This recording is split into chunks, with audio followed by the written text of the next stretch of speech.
Hello everyone, good evening and welcome to Open Your Eyes to the Universe. I'm Gabrielle Martin and it's a pleasure to have you with us again for another episode.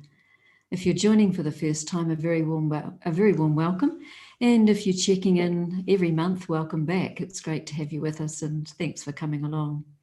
Now, for those of you who don't know, Open Your Eyes to the Universe is a series of contemporary talks, discussions, conversations, open-eyed meditations and interviews with people who inspire and uplift others by sharing their wisdom, their insights and their experiences. Now, viewers, as always, we welcome your participation and questions. Thanks to those of you who've sent them in already. And if you'd like to ask a question as we move along, please write it in the chat box and we'll address your question in the Q&A. Last month on Youniverse, we were in the company of and had a conversation with Dr. Raksha Balbadur, a palliative care physician based in South Africa. She was discussing a new approach to stress management, that being love versus force. Tonight we're taking up the topic Deciphering Truth, and we're in the company of mathematician Dr. Grace Lopez Charles. I think we're used to associating a word like decipher with a word like code or formula, like as in deciphering a code or a formula. And I imagine Grace, as a mathematician, has spent a lot of her career teaching students how to understand and decipher codes and formulas. And here we are in 2021, needing to decode the truth. It's kind of unfortunate, isn't it, that today we need to decipher truth. That truth isn't always so dazzlingly clear and obvious to us. So we're in for an evening where each one of us can personally explore who deceives us and how easily are we deceived. These are pertinent questions to ask ourselves as we navigate the unseen in our everyday living. Sometimes there's an exceptionally fine line between truth and falsehood. So how do we know when someone is not being sincere?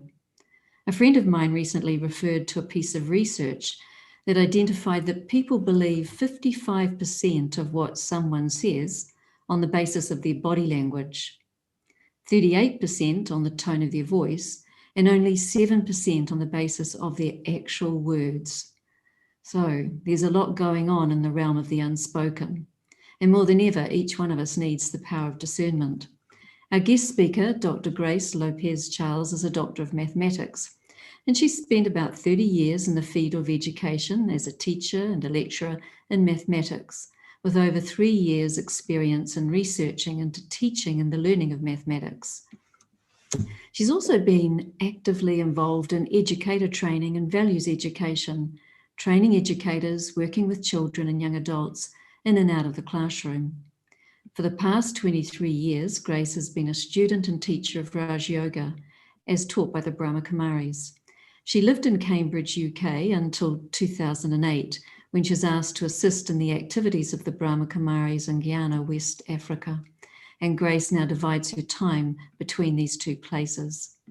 So Grace, deciphering truth, it's a fantastic topic. And also this aspect of tapping into the inner power of discernment. We're looking forward to listening to you. Our viewers are from many parts of the world, but predominantly from New Zealand and Australia. And that's a region we locals often refer to as Down Under. So Grace, a very, very warm welcome to Down Under. Good evening, everyone. And I must say thank you to Gabrielle for that warm welcome and that lovely, generous introduction. It is a pleasure to be with you all here this evening. And it's never been in my thoughts, not even in my wildest dreams, to visit Australia. Let's just say it has never been on my travel radar. And that is because I thought it was so very far away. But in the past few months, this is my second virtual visit to Australia. So there might be something there, a tiny little seed of desire that I'm not fully aware of. And what is great is, as Gabrielle says, I have the opportunity to share with you my thoughts on deciphering truths. And as we heard already, that there is a very fine line between truth and falsehood. So how do we know when someone is not being sincere? How do you know? How can you tell? Every day we are bombarded by a profusion of information, courtesy the print media, the tabloids, the television, and last but not least, in fact, the most significant of them all, is this plethora of social media platforms. And so we are saturated with so many opinions and theories and different topics, that how do we know which voices are speaking words of truth? In this information laden world that we live in, it is easy to mistake a illusion for reality. It is so easy to be blinded by all that glitter.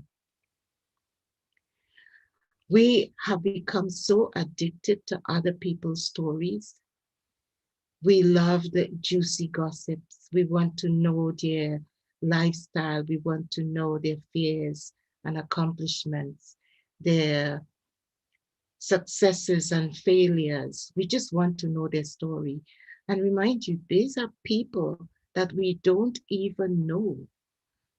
They are people that we might never encounter in our lifetime. Yet still we are so entrenched in their lifestyles. And really, what we need to focus on mostly, we have neglected. We have neglected to listen to ourselves. We have neglected to listen to our own heart. And so, right now, for the next few moments, let us take this opportunity to do just that, to listen to the heart. So sit comfortably wherever you are and just allow the body to calm down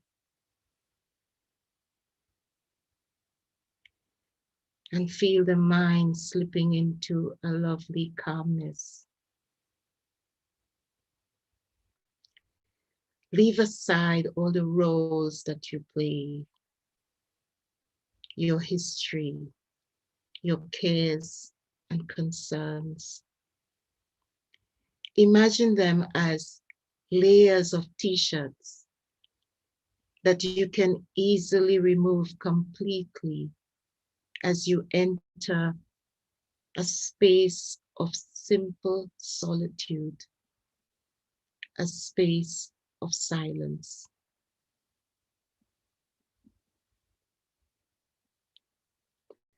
Allow this silence to clear the mind and to take you into a serene space, a space of peace, a peaceful space.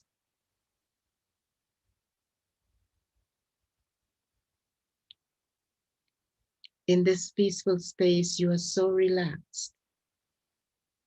Your mind is so calm. And now ask yourself, who deceives me? And how easily am I deceived? Who deceives me? And how easily am I deceived? Do not try to design the answer. Just stay in this peaceful space and listen for the answer. It will come. Perhaps as a word or phrase or even an experience.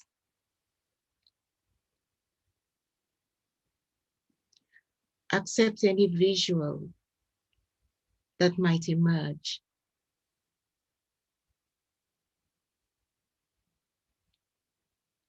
You are listening to the soul's response.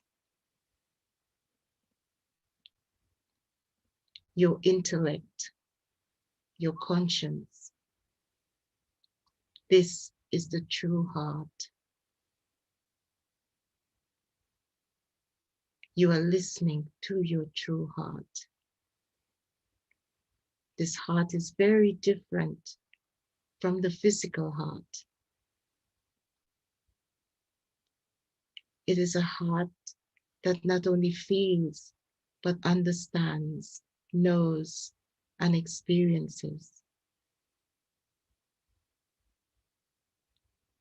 What is your heart telling you right now?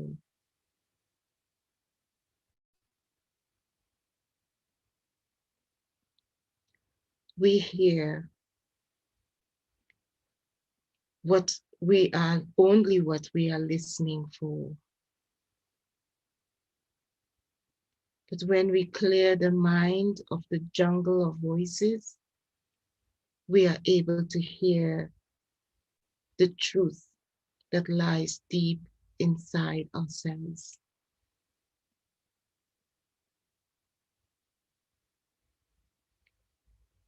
Let us now return our attention to this moment, to the present, but with the realization and the knowledge that when I listen to my heart, I am giving myself the opportunity to decipher truth.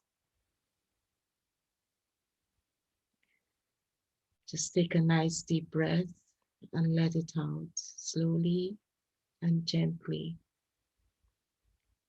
and become present.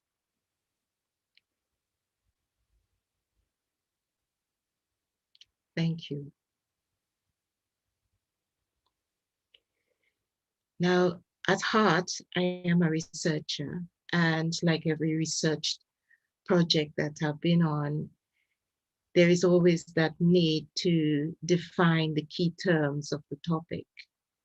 But I'm not going to do that today.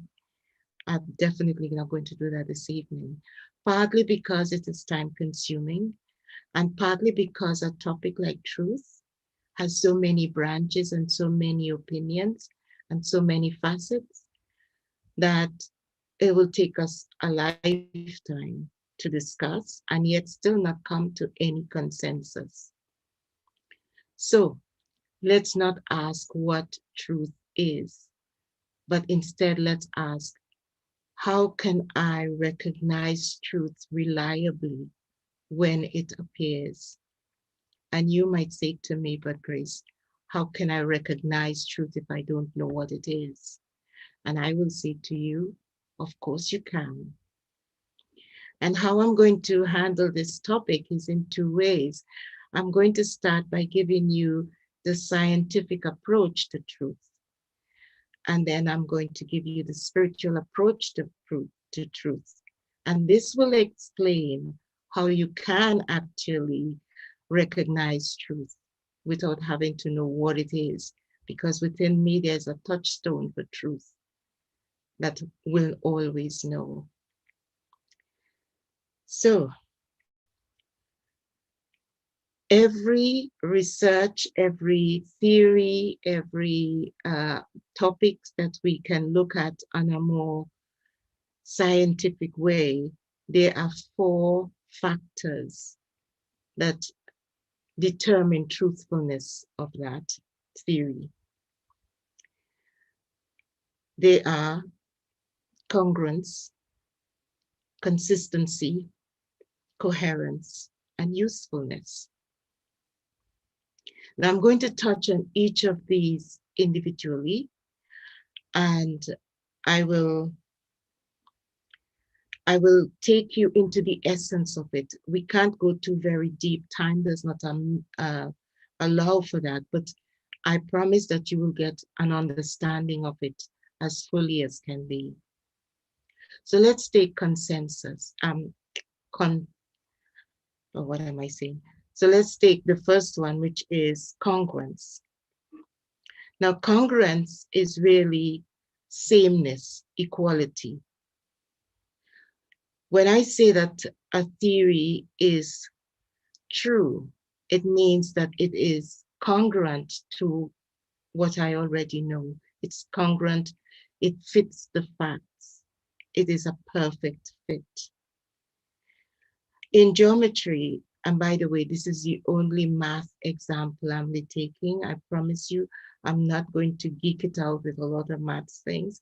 This is the only one because congruence actually is a very mathematical concept. And so in geometry, two figures or two objects are said to be congruent when they have the same size and the same shape. Or one has the same size and the same shape as the mirror image of the other. Right now, look at your hands, and you will see that they have the same size and the same shape, unless anything has been surgically removed or there might be some addition on some. It will be the same size and the same shape, but they are mirror images of each other. The same with your feet and the same with your shoes. Your shoes are the same size unless you're wearing a size 2 on your left foot and a size 5 on your right foot, then it's not the same. And then that's not true. It's not a way that we work. So the shoes are the same size and the same shape, but they're mirror image of each other. So congruency, everything maps onto each other. So it is true because we can see that physically it is exactly the same. All we have to do is to flip it in case of the mirror image and we get it exactly the same as the other. The other thing is consistency. And consistency means that there is no doubt in the mind. When I say that a theory is true, it means it's consistent with all the knowledge that I have of it. So I call it an elegant fit. And why? Because some things remain the same, but some things change. It's not a perfect fit like incongruency, but it is more elegant. And the example I'll have for that is, I know that any liquid will take the shape of whatever container it is. That's a fact. That's the knowledge I have. And so let's say I have a liter bottle of water. And I think this bottle is the best bottle to store this freshly made lemonade. So what I'm going to do is I'm going to pour the liter of water out of the bottle and I put it into a bowl. Now the bowl is shallow and it has a wider circumference, much wider circumference than the bottle, but the water takes the shape of that bowl, but the volume remains roughly 1 liter. And let's say I have this urge and I want to make a cake. And so I need a bowl for the batter. I pour the water out of the bowl into a jug. The jug is not as shallow as the bowl, and it does have a wide circumference, but not as wide as the bowl, but much wider than the bottle. And so again, the water takes the shape of the jug, but the volume is roughly 1 liter. And I'm saying roughly 1 liter because scientifically, some drops might remain in each container as you move it, but they are nano margin of error. So it doesn't really matter, but we can't say it's fully 1 liter. And so consistency means that some things are known facts and the changes in terms of the shape changes, but the volume doesn't change. So that's quite elegant. But when it comes to coherence on the other hand is where there are no loopholes. I can say that a theory is true when it is coherent with everything I already know. It's like a jigsaw puzzle, and every piece has its place because I know what the picture is going to look at. So I know this piece belongs to the sky, and this piece probably belongs to the boat in the water, and this one maybe the grassy verge, and this one probably to the trees in the background. And so it all fits together. Now, in law, in a case, a lawyer will fight his case citing a lot of statutes and a lot of different cases where similar things came up, and to create a tight case that is free from loopholes so that the opposing lawyer doesn't get the opportunity to challenge him and to go ahead and get either the verdict of whatever it is he wants, either guilty or not guilty if he's the defendant, and guilty if he's the prosecutor. Journalists try to do this. And maybe in the olden days when journalism had a little bit of integrity, but these days it's more sensational. But journalists tries to give the reader the feeling that whatever they're reading is true. And how they do this is by a structured approach where there is a blending, or we could say a transition of ideas and sentence and statements that's so molded that it feels believable, it feels credible. And so there is no room for error in that. It's stage by stage in a way that everything fits so nicely together that you cannot have any doubts about it, or you cannot mistake it for anything false. But the final thing is usefulness.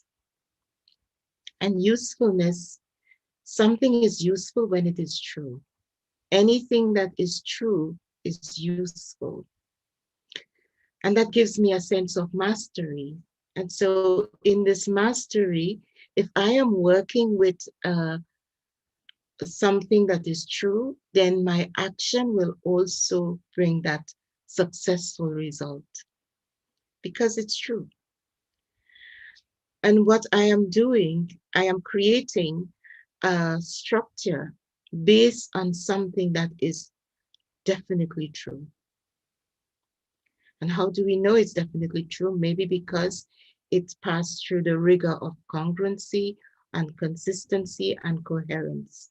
And so now usefulness actually determines that it is applicable to new and different situations. That makes it useful. When I was doing my own research and my PhD, I had a PhD supervisor who was doing research in Brazil. And she did research on street children and children in school of the same age group. The street children were given computations, exactly the same computations as those in the school.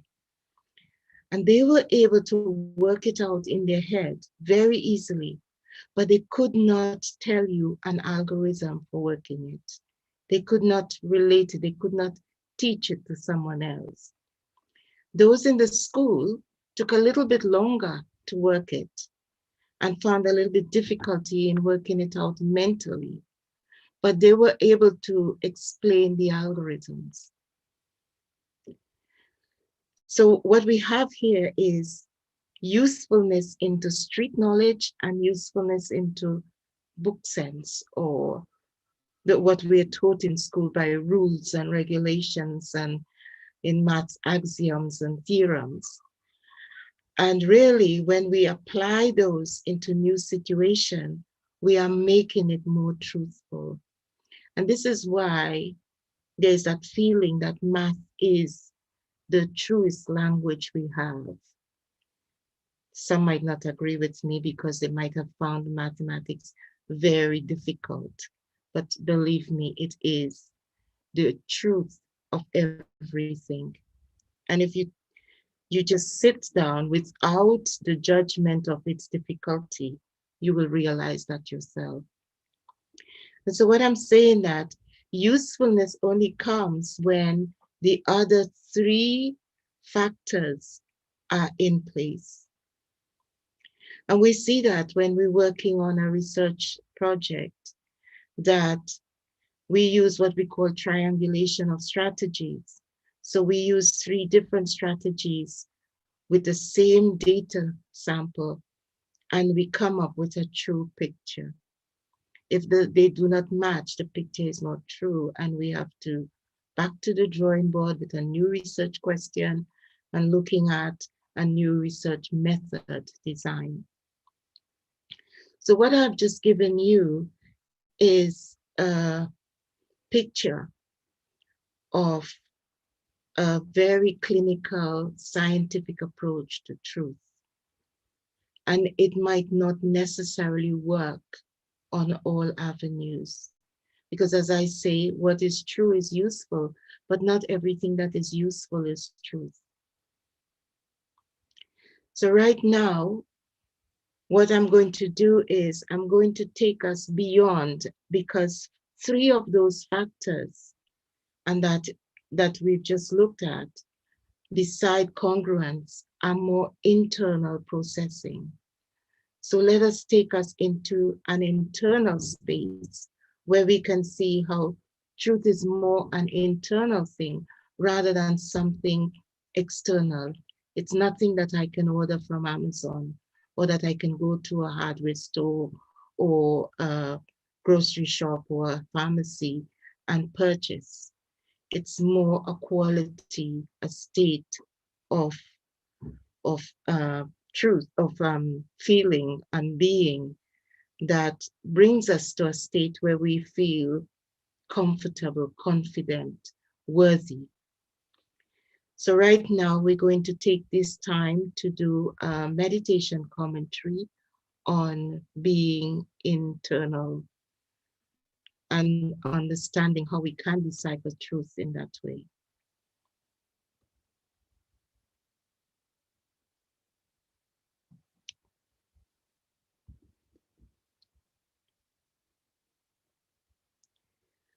Okay.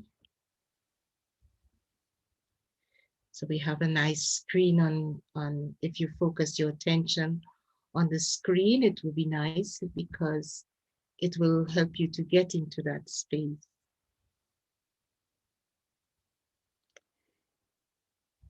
Before I can really decipher truth, I need to have an understanding of who I am.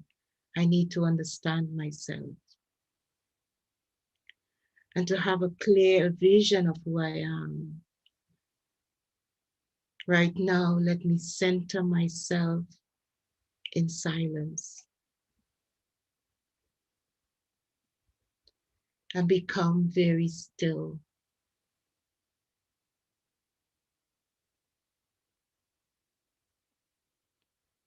In the stillness, there is peace.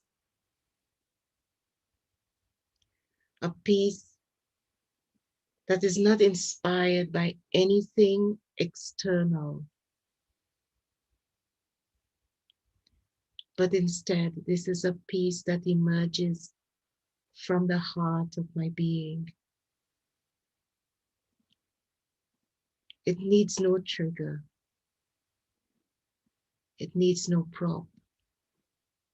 It just exists naturally in me.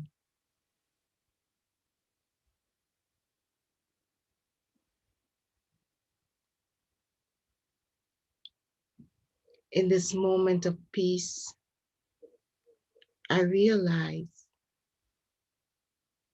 that this is my true nature.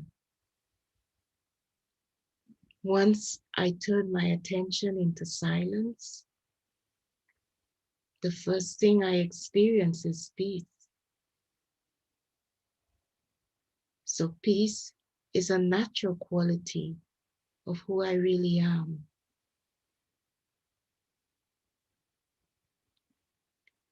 I am a peaceful being.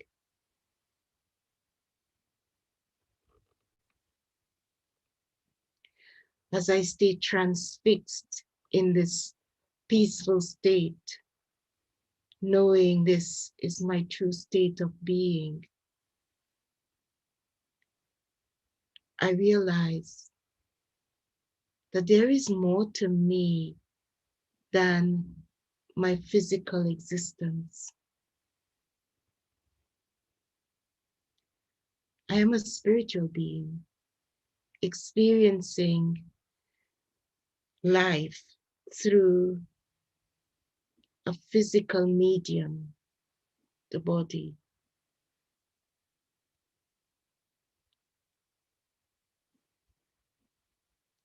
I allow myself to dwell on this pure, peaceful knowledge that I am spiritual,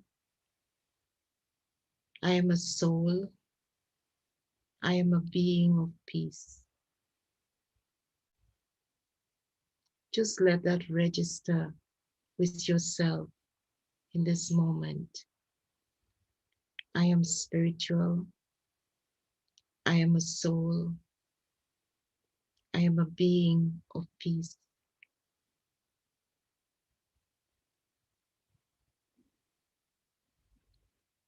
Allow this simple truth to infuse the mind and heart until it becomes like a pure light of wisdom, a wisdom that shines like a bright beam of light, exposing to my view all the treasures that lie deep within myself.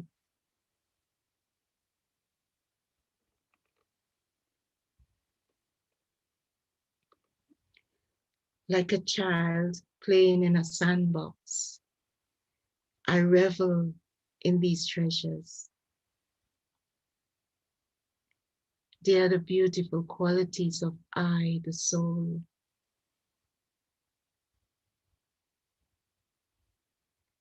Each treasure brings greater delight than the other.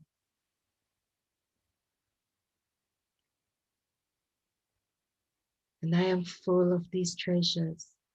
I am full of the treasures of my innate qualities, the radiance of which creates a powerful impact on my confidence and my self-worth.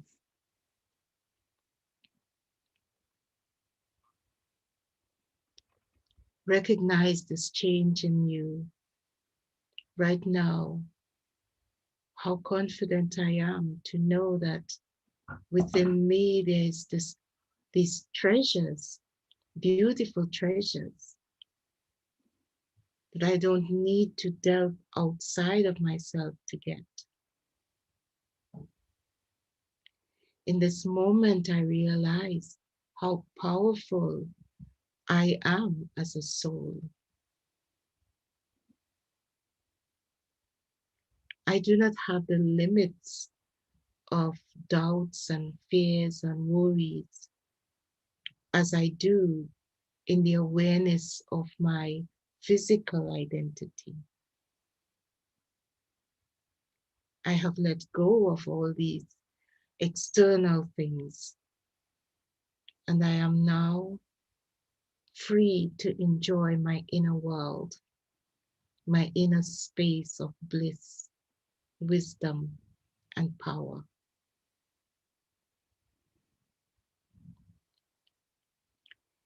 It is in this blissful state that true wisdom is experienced and realized. I am able to use my inner powers to understand and decipher what is true.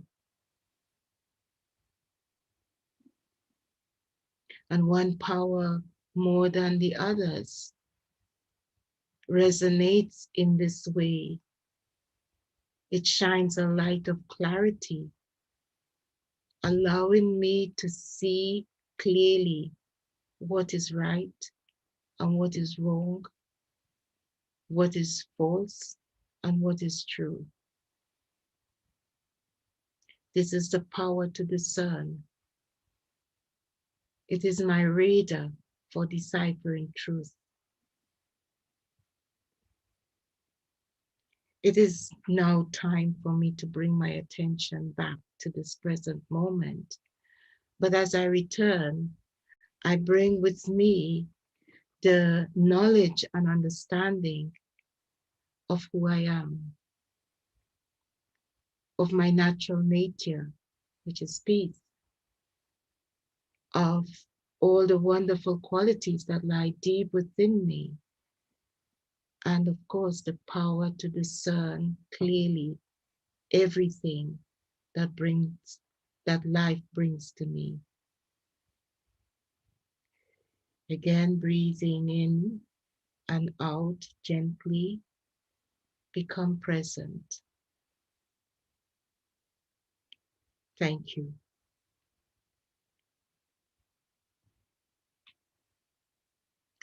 You know, if we take time every day, and taking time doesn't mean hours on end, it could be a minute, 2 minutes, 3 minutes maximum, just to go into our inner space, that space of peace and stillness, and recognize within us the qualities and the powers that we have forgotten that they're there, but we are searching for them externally.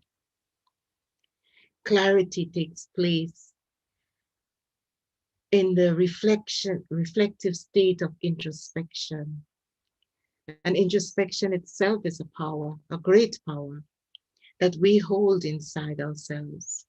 If we take the time to stand back from every situation, it is really giving ourselves to introspect, to go into that space. And just as when I talk about consistency and even coherence, to stand back and ask myself, what do I know about this already? And how does this fit in with all that I already know? If it is not a fit, then it can't be true. So the power to discern gives me that power to introspect, to go within and to emerge this power. And we see ourselves and we see the world the way we want to see it. Sometimes we look at it just superficially and we don't want to see any deeper. There are times when people said to me, but I don't like silence. And why do you not like silence? Because it opens so up the doors of my thoughts, the way I'm thinking, and I don't want to engage with that. So what I do is I engage with other people's stories rather than my own. So I want to take myself superficially. Sometimes we take the world superficially. We don't really delve into anything. But the power to equip, to discern, equipped us with the best tool to make accurate decisions for ourselves. And not just for ourselves, but to also to those with whom we interact. We have allowed our physical senses to rule us. And we even become fearful of them. So that's why we don't want to think too much. Or do we want to wear blinkers and not see everything or just see what is in front of me. And those with whom we interact are following us as well. So we become trendsetters. And we love to set trends because it makes us feel like if we are ruling, we are in the class of very good rulers. When we allow our physical senses to rule us, that creates that kind of murkiness in the mind that does not allow us to see and decipher what is right and what is wrong, what is false or what is true, what really benefits me and what will hinder me. There are too many clouds that block us from realizing the benefit in anything that comes before us. The physical eyes see what it wants to see, and the physical ears hear only what it wants, what it is listening for. But when we discover the identity of the soul, when we discover who we really are, what we're doing is we are becoming clearer in our visions. So we are opening our spiritual eyes. And just as the heart can feel and think and understand and reason, in the same way, the spiritual eyes are not like the physical eyes. They are eyes that have the power to reason and to understand. And so when our spiritual eyes are open, we are able to see clearly everything for what they are. We are able to see beyond what is seen and heard. We are able to, from a distance, know that this thing that is before me is not true, or whatever is before me is something that is going to be of benefit for me. And that comes with that power to discern, because it is a power of clear vision where I am clearly seeing beyond what is there. And sometimes we see things that others don't even know we are seeing because they think they're fooling us, they're pulling the wool over our eyes. And what is clear is that we are realizing that, you're trying to deceive me. But we don't have to let them know that they're doing that. Sometimes we feel that we have to tell them that I know you're trying to deceive me. I know you are lying to me. And that creates a little bit of conflict. Some anger flares up and there's some kind of verbal fight or maybe a fist fight as well. And so it doesn't really help. But there's a joy of knowing inside that you know that this person is not speaking the truth or trying to deceive you, and they don't know that you know. So there's a little joy in that, a little feeling of victory, that I know that you don't know that I know. Quite interesting. And so this is a power, the power to that we really need to develop in ourselves. And we need to develop it and use it, especially in this world where there is total deception. Especially at this time now, there's been so many information and false information really about this coronavirus, this COVID-19 pandemic, and then about the vaccine. And you just have to have your wits about you and to see the lengths that people and will go to deceive you. Just recently, a couple of days ago, maybe about 3 or 4 days ago, I received an email on the Ghana Center email address from someone stating that they are from the Department of Social Welfare in the Ghana government, and that we are registered in in Ghana as an NGO. And so they were saying that we need to fill out this Google form with our details because we need to change the format. The government has changed it. And I was aware of the change because the person who normally does all these things for us has contacted the center and say that from the 15th of April, everything that we used to do as before will be changed, and now we'll have to do it in a new format. And so before the 15th, he wants to renew for us our certificate of the NGO. It was due on the 28th of April. So we did all of that. But I thought, how could the government write you with a Gmail address? So I went onto the website of the Ghana government and look at the ministry that deals with social welfare and NGOs. And I saw the email address, which will be .gov.gh. And instead, the email I got was, yes, the acronym for the ministry, at gmail.com.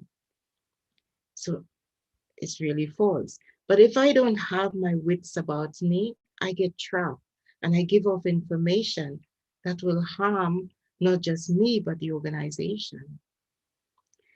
And so having that power to discern actually stop you from making foolish decisions or from being trapped in other people's deception. So it is really a power that we need to develop, because today there are packages that are glamorously packaged as valuables that will bring us happiness, but they don't. They bring temporary happiness. And what they also bring is a promise of contentment in accepting these so-called valuables. And there is a habitual pattern of desire and fear that grows from it. The desire and fear that we need more because we are liable to lose what we have accumulated. So we become trapped in the rhetoric of false valuables, of false packages that are presented as elixir for happiness and for the good life. So having this power of introspection and this power to discern, to decide clearly what is really true, is a touchstone within myself. And I don't need anyone to tell me what truth is. I can feel it. I can understand it. I know it because it does something to the inside. It's like that piece of the puzzle that brings that real contentment, that real feeling of confidence, of self-worth. So I'm going to stop now, and we'll be ready to answer any questions to the best of my ability that you might have for me. Thank you very much for listening. Grace, thanks so much. It was a joy to listen to, and I really pulled out a few points myself from what you were saying. And I love the way you started with just defining what the heart is, that it's my conscience and my intellect. And I think that set up the talk very nicely.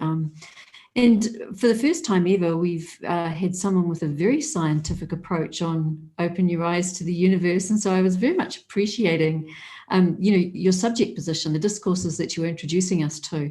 How can I recognize truth reliably? And in terms of the scientific approach to truth, and then, of course, the spiritual approach. And I was noting these 4 factors to every scientific theory and philosophy. Congruency, which is about sameness and equality, where everything maps onto the other and it's the same. And you gave that lovely example of your hand or your foot. It's a mirror image, and so it's congruent. And then that factor of consistency, that there's just no doubt in my mind, it's a fact. There's no margin of error. And we were looking at volumes of water in different containers and so on. And I like the way you introduced coherence, that, it's where there's no loophole. Everything's coherent, it fits together. And then that 4th factor about usefulness, that something is useful when it's true, and it gives me a sense of mastery. And I particularly like that part that you brought in about if I'm working with something that's true, then my action will bring that successful result. And I know that very personally, both practically but also spiritually. And of course, I just thought it was lovely the way you referenced the knowledge and honoured the knowledge of street children, and how that's the usefulness factor, and then of course book knowledge as well. And then so those three factors, that usefulness is only comes in when these other three factors are in place: congruency, consistency, and coherence. A lovely way of looking and I guess priming us for the spiritual approach to truth, where we're moving out of the field of observation and moving into the inner world field of observation, that it's an internal thing, not something that you can order online or buy from a grocery shop, but it's about a state of being. And I could really feel that in the meditation commentary that you gave too, that just taking us into that inner space and encourages us to take time to go into that inner space, to bring forth those powers that actually lie within each of us. Gorgeous connection there between the clarity that takes place in that reflective space of introspection, and how silence actually opens the door to that inner clarity and introspection. Yet there's sometimes just that personal resistance to going there. We prefer to engage with other people's stories rather than, take time to really look reflectively at our own story and go even deeper to the power to discern. So some very lovely things coming through there. And, the thing about the power of clear vision. I like the little tip that you gave us, that we don't need to let people know that we know they're deceiving us. That can just be a quiet matter, and it's a nice way to avoid or to not get into a situation of conflict. But it doesn't mean that you don't take some action, but very lovely. And this one here, the power of introspection is a touchstone within myself, and I don't need anyone to tell me what truth is, because I know it and I feel it. So those were some of the kind of gems that I was picking up when I was listening to what you were speaking. And I'm sure other people would have picked up different things, but those were some of the highlights for me, some of what I took out as being your key messaging. We do have a few questions, and one of them is coming through is, when someone is being manipulative, have they stepped away from who they really are? And how do you deal with manipulative behavior? It feels so slippery, and equally, it seems to lack in honesty and respect. And that's a good question, in that you're talking about someone else rather than yourself. And if someone is being manipulative and you know that they're being manipulative, it is up to you to maintain your state of self. Because yes, they probably are in that state where they don't really know themselves. And the manipulation might be the end result of something deeper. It might be a lack of self-respect. It might be they feel that in manipulation they get observation, someone sees them, they are recognized, they are loved. You don't know what it is they're needing. But to keep your sense of self, to stay in that stage where I know who I am and I know this other person as well. It's just that they're playing a role at this moment. And to honor that role by respect and by still giving love, they will start recognizing for themselves. You become a mirror. So they will recognize for themselves that I don't need to do all of this to get the respect and the love. Because it's hard work trying to manipulate. Manipulate is not easy. You have to think forward, and you have to create a little strategy in yourself. And I remember when my children were very small, my daughter, once I overheard her talking to her brother, who is a few older than her, but she was telling him how to get things from me. She was saying to him that, you know how everybody say I have lovely eyes? So all you have to do is to open your eyes and say, please, mom, and you will get what you need. And so it's a little strategy she's going to manipulate me to getting into whatever she needs. And so manipulation is not an easy thing. But if we keep pointing out to people and saying, oh, you are so manipulative, they never learn how to not be manipulative, because it's like we're compounding their feeling of unworthiness. So the best thing for that is to stay in your self-respect and give that feeling of love and good wishes to that person, that they can move out of that habit of manipulating. Don't know if that makes sense to you. Yeah, I'm going to follow up on that. This isn't a question, but I'm just listening to your response. And you opened it with saying that this was what someone else was reporting. You know, someone was saying someone else is being manipulative. What about when you're being manipulative? When you know you yourself are being manipulative, how do you change that? Yeah. When I'm being manipulative, what I'm doing, I'm draining my energy. And so if I could just look at myself and say, how do I feel when after I do this? Because the feeling is not a great feeling. At no time when you try to manipulate anything do you feel, hooray, great, I feel so wonderful. In fact, there's a little feeling of guilt or sometimes a little shame that needles inside of you. And if you ask yourself, is this how I want to feel every time? If the answer is no, then I get the strength, I start gathering the strength to stop that pattern of behavior, to Mm. change it. And each time I feel the urge to manipulate, I remind myself how I will feel after that whole manipulation process. And so I stop myself from being manipulative. And to do that, I really have to have a relationship with myself. And once I have that relationship with myself, there is not really that urge to manipulate anyone or anything or any situation. Mm. Mm. And developing that relationship with myself,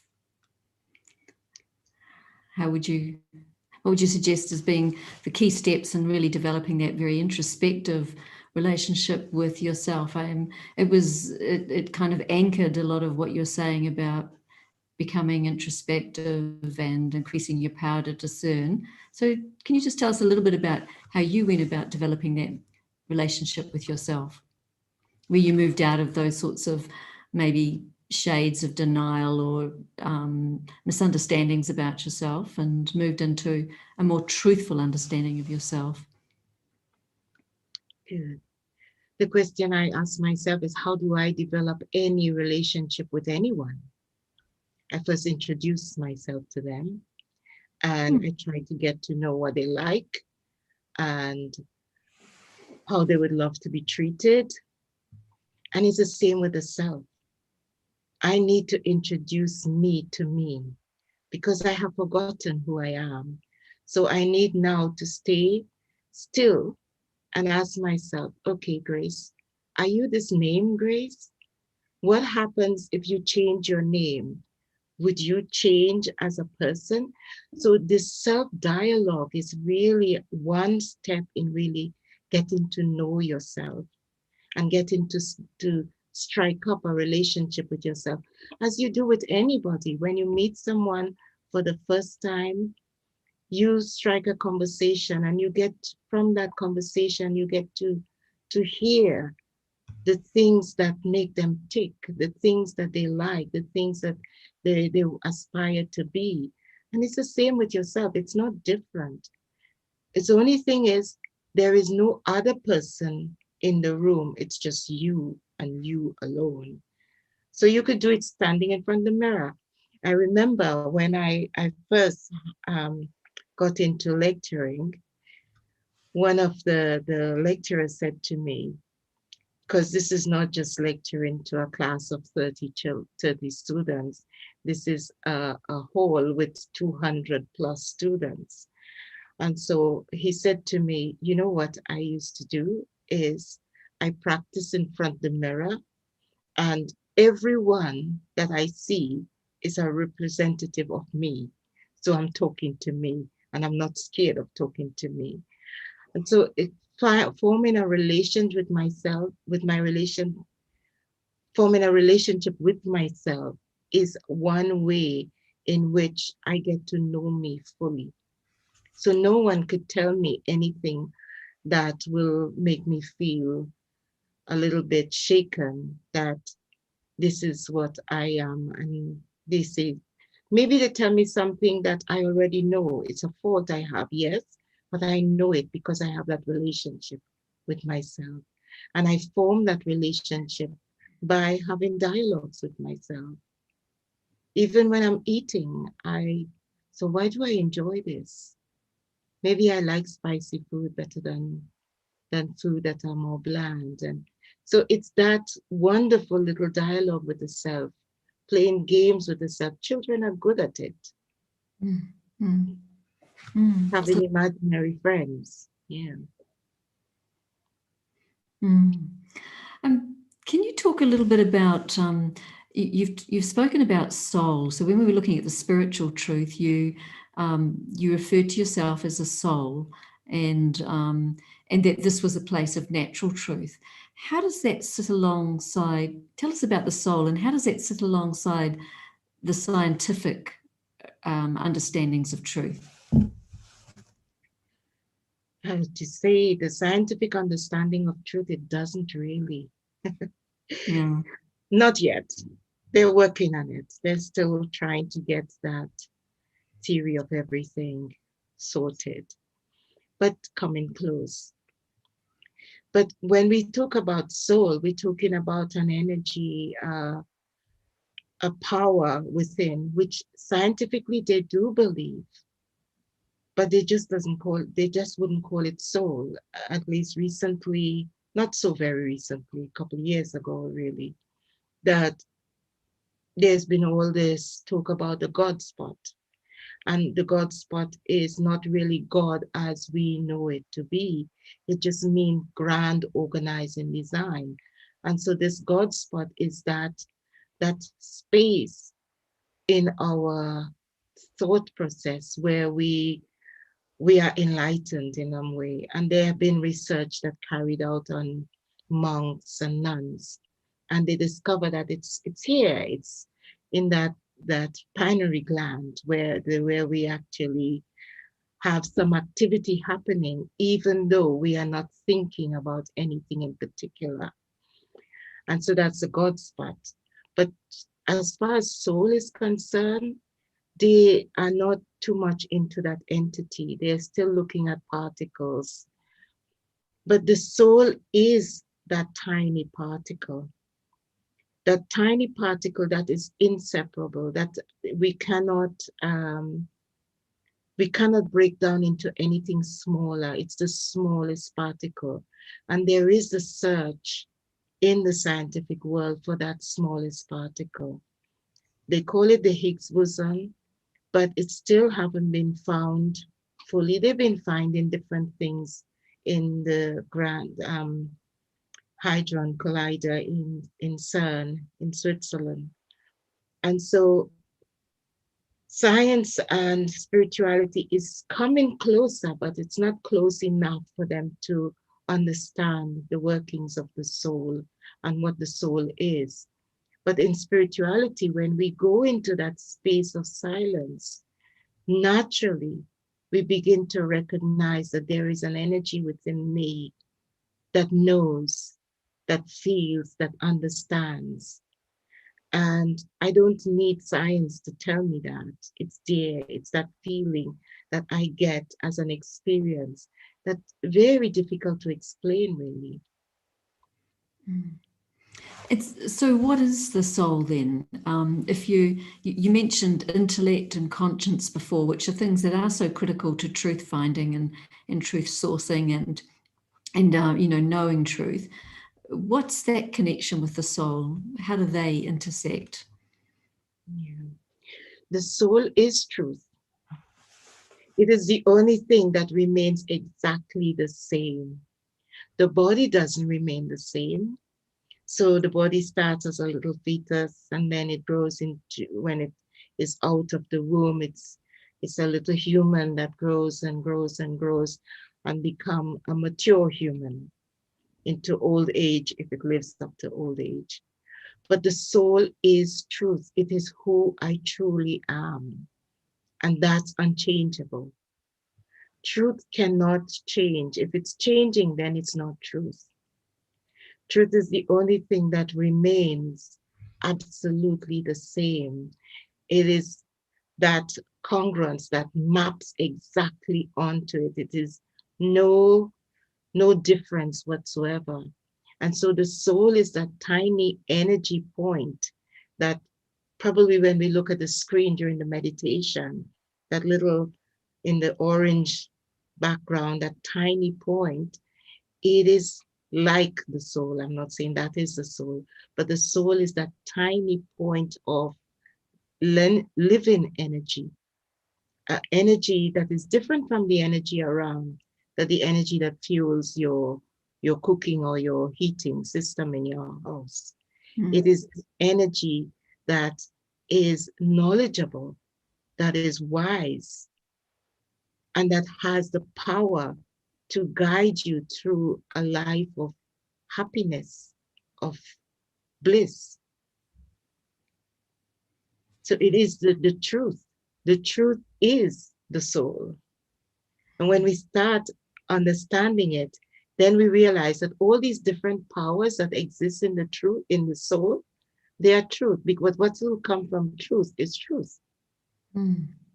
Truth will not exude falseness.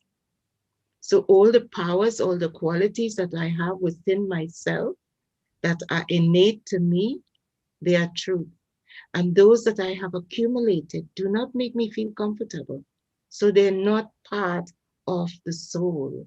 They are not part of truth. I don't know if that makes sense, but the soul is truth and it cannot be seen, but it can be experienced. And so that's why we go into silence, so we can experience truth. And this is why I said, let us not ask the question of what truth is, but instead, let me ask the question of how can I recognize truth reliably when it appears? And I can only recognize it reliably when it resonates in the soul as a quality or as a power of truth. That's lovely. Thank you for that. Here's another question that's come in, Grace. It's what should or could I do if I really think that someone in a position of authority over me is really not telling the truth intentionally and it's having an impact on me? I think in that case, this is where we need to draw a line and say to that person, I know it's someone in authority, but with their polite ways of speaking, to say to them, look, I don't feel comfortable. You give your feeling. You don't challenge them with what they're doing, but say, I don't feel comfortable when you ask me to do X, Y, or Z, or when you tell me this. It doesn't really fit nicely with me. I don't feel that comfortable. What would you like me to do instead? And so you put it into their their side of the court so they can actually change the way they act, or maybe they can actually say, well, there's nothing I can do about it. In that case, keep your feelings under your control. Don't give your control of your feelings to someone else, whether they're your boss or your subordinate. You are in charge of your feeling. No one can make you feel bad. It is the thoughts that you create in your mind that makes you feel bad. So they are being untruthful, but you are taking what they're doing and creating sadness for yourself or a feeling that is hurting you. So again, you draw that line that I'm not going to allow this to affect me, and be determined about it. And once it's not affecting you anyway, it tends to stop, because people do things to get some kind of reaction. And if they're not getting the reaction, then they suddenly will calm down. Try it, it might work. Thanks, Grace. Here's another one that's come through. How do I know when I'm not telling the complete truth? Like, is it okay to tell white lies just to save myself or someone else? You know, that's a really interesting question because it's a question that we all ask. And for myself too, I think that, you know, is there a time when I can tell a white lie and get away with it? But, you know, there is this saying that what is in the darkness will always come to the light. And if we keep that in our mind, even when telling a white lie, we know that one day it will become a true lie. And so, do I want that on my slate? But on the other hand, if it is going to save a life, what do I do? And I think in that case, we need to weigh up what is more important, saving the life of someone or telling the truth. It is a dilemma that we find ourselves in. And I think we will err on the caution of saving. So if it is something that like you harboring someone who is being, let's say, in a scenario where there is violence in the home and this person has come to you for refuge, and let's say it's with the husband, and the husband comes to your door asking, is my wife here? Would you say, yes, she's here? Or would you say, well, I haven't seen her? It depends, because you know that she's in danger, her life is in danger. So what do you do in cases? Again, using that power to discern will tell you exactly how you have to act. And acting on the truth of knowing that this person's life is in danger, then by me saying something is preventing further danger to the life. So it's not so much an untruth, but it's a self-defense. And again, the power to discern helps me to know how to act in that situation. Yeah, that's good. That's a great answer. Here's another one that's come through. The thing about denial is that the person just can't see it. How do you interact with someone in denial, or are you better off leaving the situation? I think you're better off leaving the situation because denial is a very, very deep-seated negativity. In fact, it's underlying denial are things like guilt and shame and apathy and also regrets. And so all these things that person needs to work out for themselves be before they could actually move into a space where they can understand anything that you are saying. They need to have special counseling. When someone is in denial, it means they are not ready to face because either there is some sort of guilty feelings or some regrets or some bitter shame. These are qualities that you don't see. These are things that people harbor within themselves. And I like to call them rags, and they are rags that we put in our hearts. And unless we burn those rags, and how do we burn those rags? We burn those rags with the power of love, self-love.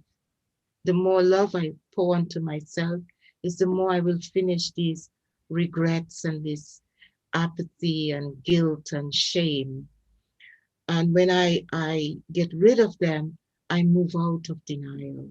I'm ready now to listen. And so I will say, move away, give some space, allow the person the space to work out things themselves. And then you can actually step in. That's great. Thank you. Another one coming through here is there such a thing as universal truth, or is it dependent on our subject position? That is, who we are and who we know. Universal truth is what the scientists are looking for. There Yeah. is universal truth because each one of us in our identity as soul is truth. So there is universal truth because every human being on this planet is a soul. And the soul is that life force of the body. And when I'm conscious of that soul, I'm in my truth. Universally, that will work. I see you because I see myself as I am. There is also that inner truth, that inner feeling that I know myself deeply, and so I know what is true for me. But universally, what is true for me is also true for everybody else. What are the things that we are searching for in life? We all want peace, and we all want to be loved and to love, and we all want happiness, and we all want to know things. So we want wisdom, and we want that cleanliness of heart. We want that purity. We are all looking for that, maybe in different ways, but that means that we universally, we are truth finders because we are truth in itself. And we're trying to find that truth that we once knew, but we have forgotten where it is and how we to find it. Very nice. So universally, yes, there is. Sorry, what was that? I say So, universally, yes, there is truth. yeah. Sorry, I cut you off there. Here's a time for another question here. What should I do if I know someone is lying to me? And for that matter, what should I do if I know a leader is lying?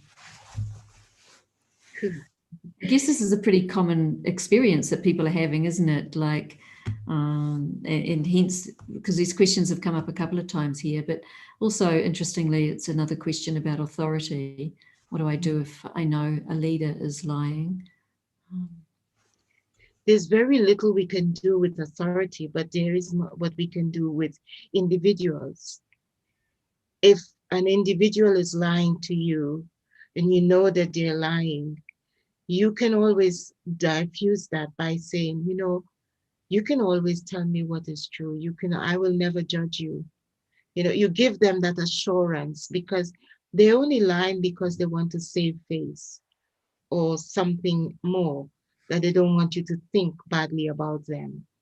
But if you give them the assurance that you are receptive to whatever they have to say, then they will be less likely to lie to you. In terms of leaders and politics, there's nothing we can do right now. This is the world in which we live. It's a world where there's a battle now between truth and falsehood. And falsehood seemed to be winning. It seemed to be on top. But the more of us that come to the realization of our own truth, of our soul, of the way we are as a being, then that will grow and the atmosphere will be filled with more truth than falsehood. But at the moment now, leadership, wherever in the world you are, leadership is based on lies and more lies. There are very, very few leaders in the world that you can say are completely honest.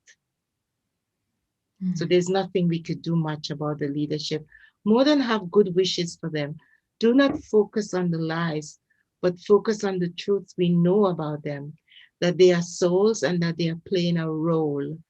The role that they're playing right now is a role where they're disguising truth. But the more we send them good wishes and pure feelings, they will be able to move out of that role.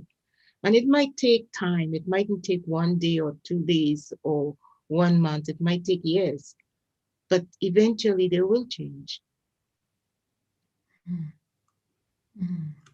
Great, thanks, Grace. We've pretty much run out of time now because I know we want to finish with the meditation commentary, and you've selected one from B.B. Butler's "Release Your Wings," and it's on a CD called Pure Vision. So a great opportunity to meditate together to this commentary. Are you happy to do that?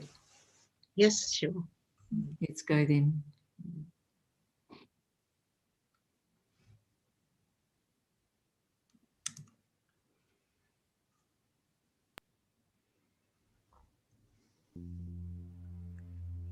Pure vision is the ability to see the truest part of myself and others with the spiritual eyes. It is the seed of all the interactions I have with the world. How I see myself and others changes everything. It alters the way I act, the decisions I make. It begins with vision. Take a moment right now to just quiet your mind and make it as still as an evening sky.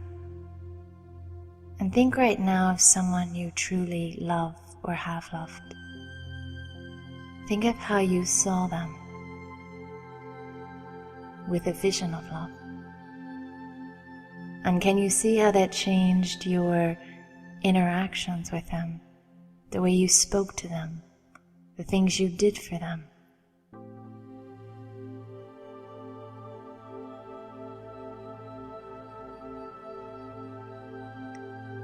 Now ask yourself very honestly, how do you see yourself on a daily basis?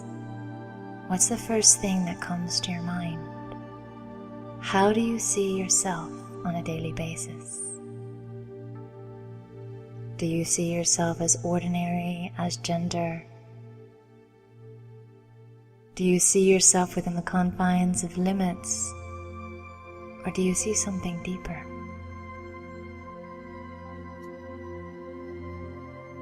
Pure vision means that when I see the self, I see the self beyond any history, beyond any situations that have perhaps shaped my feelings and emotions.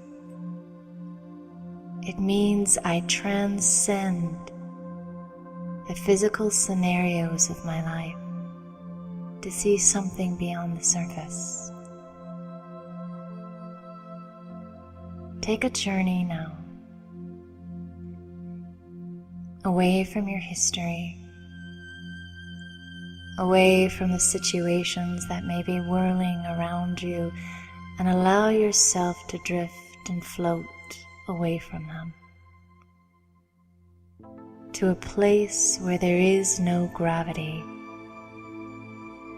of situations. Allow yourself to drift to a place where your mind feels quiet and light, clean of the past, absolutely still. And as you sit in this beautiful sacred spot, imagine for a moment that someone gives you the eyes to see yourself with a vision of angels, with a vision of the divine. How would you see yourself if you had the eyes of the divine?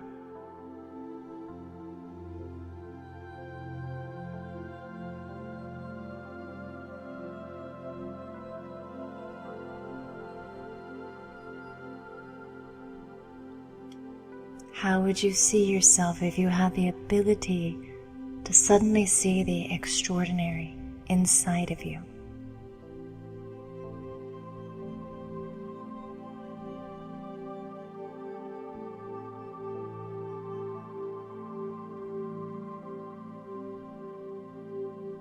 Allow the pure feeling of your real self to expand as you see with that pure vision, with eyes that transcend the physical world.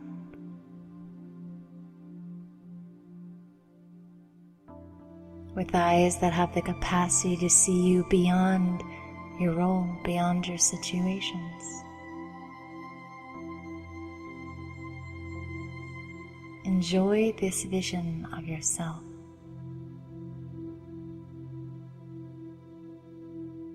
And allow the feeling of that inner greatness to expand and grow and lift you and make you lighter.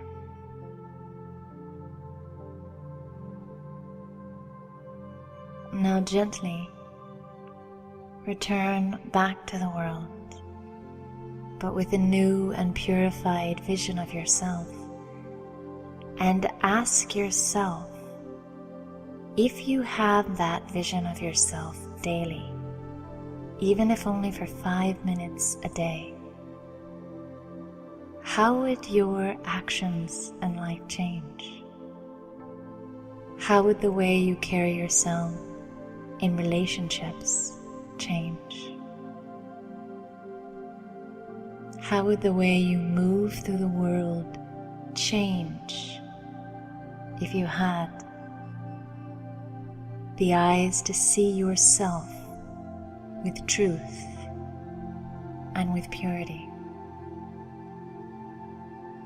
True change can happen when we develop the power of pure vision for ourselves, for others, and for the world.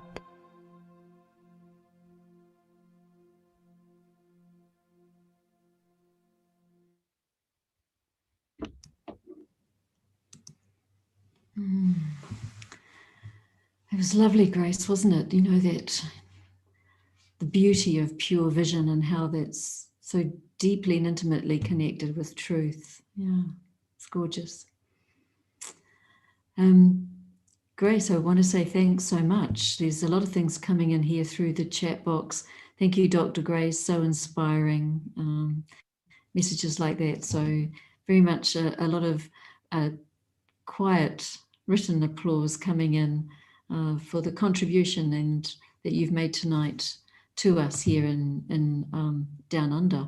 I think that it's been such an inspiring kind of talk, really, because we've, for the first time on Youniverse, we've got someone who's comes from a scientific background and bringing in a topic like truth. It's not an easy topic to discuss so clearly when actually the lack of truthfulness muddies the intellect so much that to even come to consider what truth might be.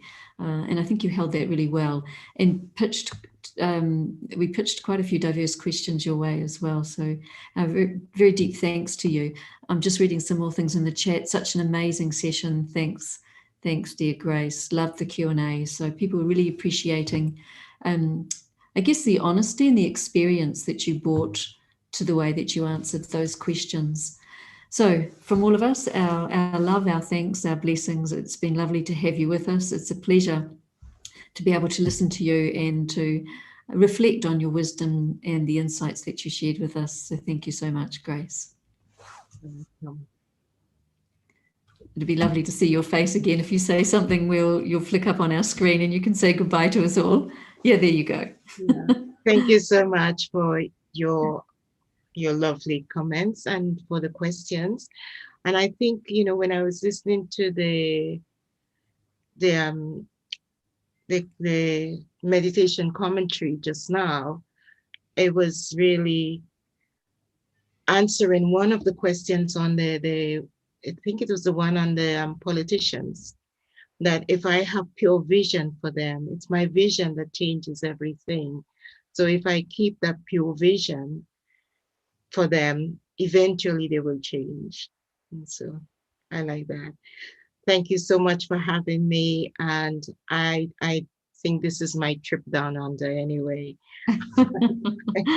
Well, let's see. We might get to welcome you to these shores in person, and that would be our delight as well. Thanks so much, Grace. Just closing out now, viewers, thanks for your questions. As always, we really appreciate them. It's a lovely way to interact together. And you may like to browse our online bookshop, Eternity Inc., which has a full online range of books on self-empowerment and spirituality. And they're always at not-for-profit prices. I can't be sure if B.B. Butler's meditation commentaries are available there, but do go online and have a look. You can see the depth with which she engage us with a meditation.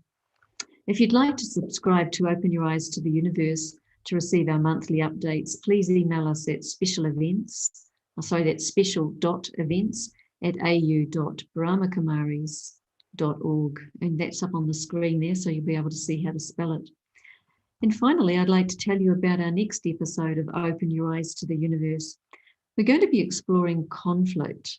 So we'll be touching on what is conflict, how to nip it in the bud and de-escalate it, how to resolve it, and most significantly, how we might prevent it. And I'm sure there's a lot of other goodies packed in there as well. But our two guest speakers are Chrissy Mahoney and Niall Phoenix. Now, for decades of studying the human spirit and a determination to understand why we fight and hurt each other, Chrissy Mahoney studied for her master's degree in conflict resolution and mediation.